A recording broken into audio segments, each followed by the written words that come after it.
This is a walking tour of Perkins Cove after the first snowstorm. I believe it's January 9th. Anyways, there's Barnacle Billy's, etc. I remember the old Whistling Oyster that was there prior to Barnacle Billy's, etc. And prior to that, the original Whistling Oyster, which burnt down. I kind of remember it was around the mid-70s. It was a very clear, sunny day, and the fire department was pumping water out of the cove. They later fell in hard times, and Barnacle Billy purchased it as an auction. I remember my mother telling him that he was glad he was able to buy the restaurant. He also bought that piece of land across the street, which is his parking lot, also at an auction, which I heard he paid an ungodly amount of money for, but I'm not exactly sure what the amount was. And then here's the regular Barnacle Billy's, which is a favorite of everybody who comes to Ogunquit.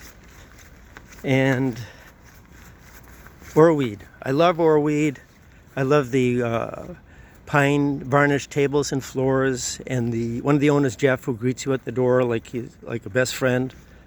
It's fun to go there, beautiful view, and it's reasonable. Now you can see the snow in the cove. I'm going to walk down by the harbor.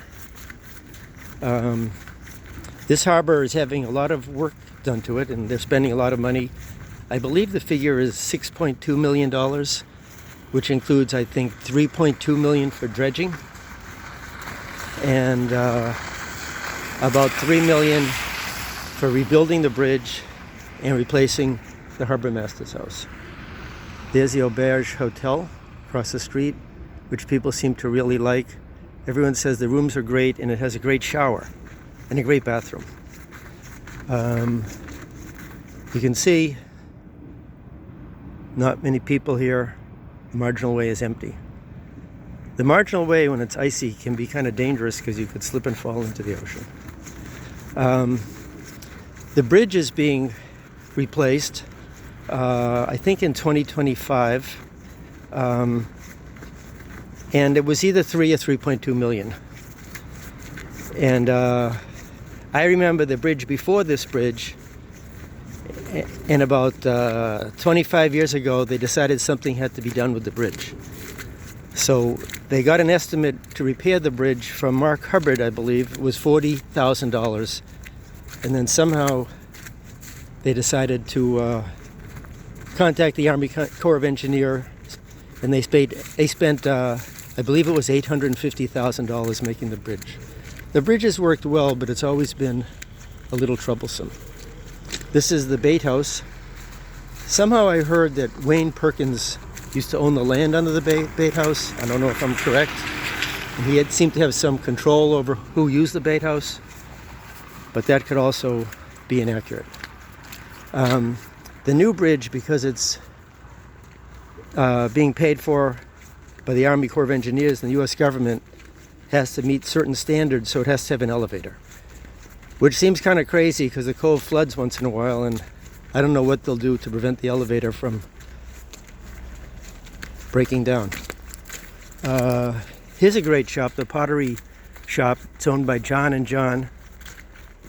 I would say it's one of the most popular shops in the cove. They're great guys, and the store is really nice. Here's Footbridge Lobster, owned by Chris. They do a great job, and people say they have the best lobster roll in Maine. Since I don't eat lobster, I'm not exactly sure. I remember when this bulkhead was replaced. When I was a kid, there was just kind of a narrow paved road here, and there was gravel between here and the edge of the water. And I remember seeing the wooden lobster traps piled up there, kind of the old curve shape. Right here where you see the juice bar, my friend John Manners used to have a shop there for many years. It was called Horizon 1980, and this was in the mid-70s. 1980 was well into the future. And beside that, where this building was, there was a little shop. It was a puppet shop, and prior to that, I think it was an art gallery by George Carpenter. And I remember right in the corner between the two buildings, there was a evergreen, and the building beside it here, where you see the shirt shop and the juice bar was owned by Mrs. Sherwood. And she loved that evergreen. And somehow one day, it was either George Carpenter or Bruce Robertson Dick cut it down. And it was a big scene about that. Coming to the back here is the boatyard. This was originally owned by an individual. I'm not exactly sure. Perhaps one of the Perkins. And it was bequeathed to the town with the stipulation that it had to remain as a boatyard. So I think the way it works now is you can store boats here, but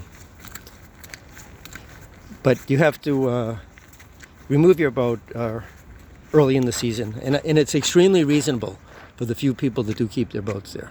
The town doesn't charge much. There's the boathouse where they haul some of mostly the lobster boats up, although these few sailboats do get hauled up. It's very reasonable. They want to do some work on the rails there, but the rails are a very old gauge, and so far, it's the wheels on the track, the wheels on the carriage. They need to be replaced, but somehow they can't find any wheels that will fit.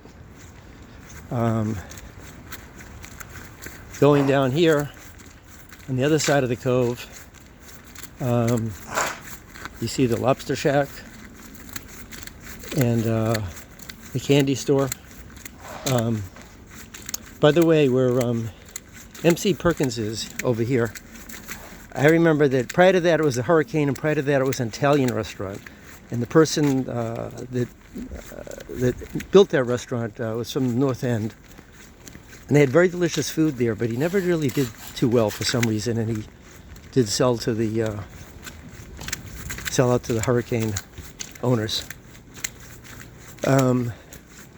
Right here was a bookshop.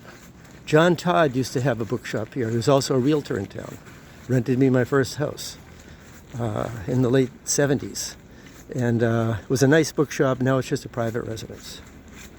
Then here is the candy store, which everybody loves. A great selection of candy.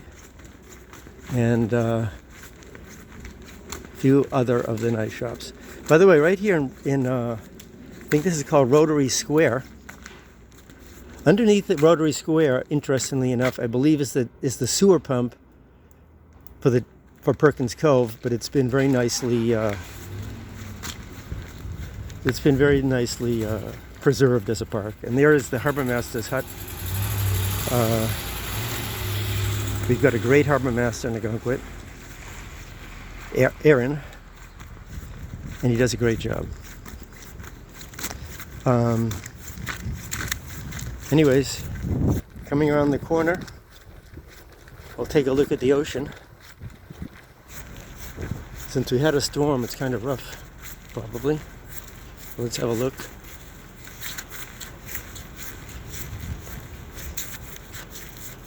Oh yeah, it does look rough. Look at that.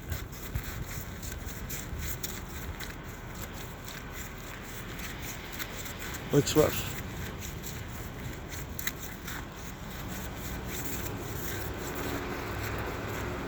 By the way, I did forget, on the end of the cove there is what's called Adams Island. When I was a kid, there was only one house on that. It was the original inn, which is now a private home off to the right. And I remember there was one little, almost like a shack, a fisherman's shack that was in the end. And I remember once John Todd showing it for sale, and it was $75,000. It was the best piece of land on that piece of island. And I said to John, well, who would pay $75,000 for that? Now that land, which has a house on it, is probably worth several $1 million if it still existed. Anyways, hope you like the tour of Ogunquit, Maine in the off-season. The off-season is nice, but I kind of like when all the people are here too. It's kind of fun.